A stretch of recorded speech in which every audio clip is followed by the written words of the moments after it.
Hey everyone, welcome to this radio video on my DXpedition, and I want to show you a little bit what I do actually. How do you find DX? How do you actually go to a DXpedition and do something? Well, first of all, I'm very technological, so I've got my tablet here that has, you can't really see it because of the reflection, but I've got the EIBI list by time and by frequency in here. And you know what, I downloaded the text files in here so that I don't have to connect necessarily my iPhone to the tablet. I could do it, but I don't want to do it because it's going to use a lot of batteries. And since I am making the videos with the iPhone, this is my iPhone 5 that I'm using for the videos. And I know that a lot of you don't have any of this technology. That's why I make the videos, because I got it and I want to show everybody how you do it. Find yourself a good DX spot. This one is a fantastic spot. Perry Island is one of my favorite spots in Montreal for that. Second of all, get yourself schedules. And if you don't have technology, you know what? Maybe you can have a print version of the schedules.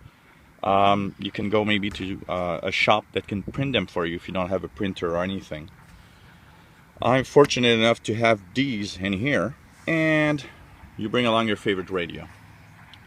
I hung the antenna or the wire in this tree, and it's pretty high. I would say you can't really see it in the video, but if I'm going to point you where the wire is actually going up to this big branch here, even though you probably don't see it on this video. So it's very high. This is the branch where it's at, and it comes down to the radio. So that's the second thing that I did. How do I find stations? Well, I do a double. I look at the schedules, what could be interesting to tune, and I try it out on my radio. But if it's unsuccessful, or if it's successful but I want to try something else, what I'll do is simply put a frequency range in here. So for example, I'll say, okay, I'm going to start at 25 megahertz. So I tune 25000, and I say I'm going to tune downwards from there.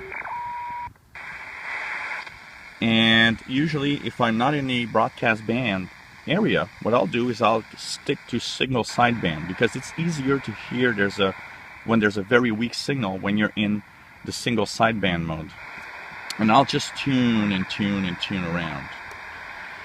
When I'm in a international broadcast band where I know there's no single sideband signals, often what I'll do, for example, I'll give as an example the 13 meter band. I'll go to 21800 and I'll put myself in AM mode, and there I'll be tuning downwards in the AM mode in the international broadcast band to see if I hear something. Now the 13 meter band is a very quiet band at this time.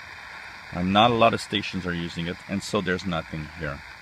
Then I know that I'm going, it's all knowledge. I know that I'm going into the 15 meter band of amateur radio, so I'll go back to single sideband and start tuning down.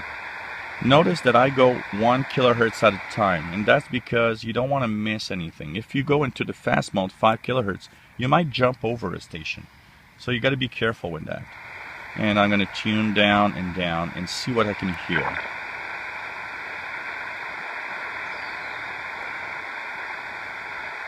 And so on and so on. So that's pretty much what I do.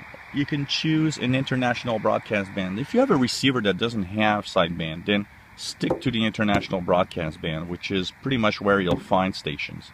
So for example, I'll go to the 16 meter band, and I'll put myself in AM and slowly go down and see if there's stations there. Self-surrender. Here's WRMI, for example, in 17790. Fasting is one way that we demonstrate. مستمعينا الأعزاء، إذا أردتم الكتابة إلينا لإبداء. So when you find stations, what you can do is go on your list of international broadcasts, and if you have it by frequency, like I do also, you can find 17730, you go to 2030 UTC. What broadcasts on that frequency in 2030 UTC? And you try to find it. And that's how you'll know what station it is, even if it's in a language that you don't understand. Sofía, señor García Lomas, muy buenas tardes. Muy buenas tardes. Pues vamos a ver This is Radio Exterior de España, for example. los sectores productivos de la salida de Cádiz.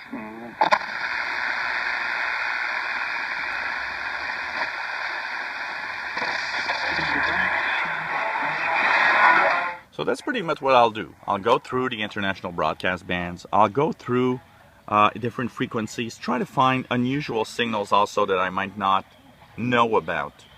And a single sideband receiver is a must. If you want to really have the best shortwave experience, put the extra dollars necessary. If you only have one receiver to buy one with single sideband, even if it takes a little longer before you get it because you don't have the cash for that. It's worth the wait because you'll be able to listen pretty much all the types of signals that shortwave has to offer. And not to mention that if you have like a Texan, a PLL synthesized receiver, it's so stable that not only can you listen to single sideband and AM mode, you can also decode digital modes because it is so stable in the way it works. So these are a little bit of tips that I wanted to give you. So that's what I do today. I use the schedules here, but I also tune pretty much everywhere in the shortwave bands, try to find for a station or something. And if I find something interesting, then I'll post a video. So that's pretty much what I do. And you know what? You don't have to go very far. You know what? If you don't have any ways of, maybe you don't have a car, you don't have any ways to go very far, what you'll do, just, take a bike. If you don't have a bike, walking distance, find yourself a place, a little park, a little bit of forest that's, at least a couple of 100 feet away from the nearest houses.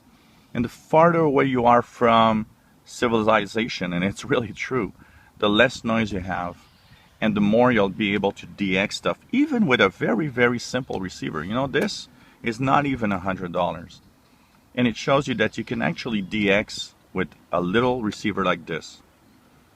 And that's what I really want everybody to understand. I have this big gun receiver. It is true, I got an ICOM ICR 8500. Imagine if it'd be here on this table. It'd be fantastic, but you know what? I don't really need that because a simple receiver like this, piece of wire, and just a very quiet place with the noise, and you've got a great DX spot. And you'll be hearing more than what I hear with my 8500 and where I live, because there's just no noise, and you'll hear stuff that I don't even hear at home. So have fun. And you know what? Summer is coming into the northern hemisphere, and I want every one of you out there that loves my videos and wants to listen to the radio, take it outside and go in DX somewhere. You even if you look like a geek and a dork, because I do. People today, at least 30 or 40 people looked at me like, what the hell is this guy doing? And he's got a wire in a tree, and he's got these weird radios. Who cares? You know what? You only have one life to live. Do what you like. And just, don't bother about what the others are thinking about it. That's how you'll have the maximum fun in your life and the maximum time and pleasure with shortwave radio.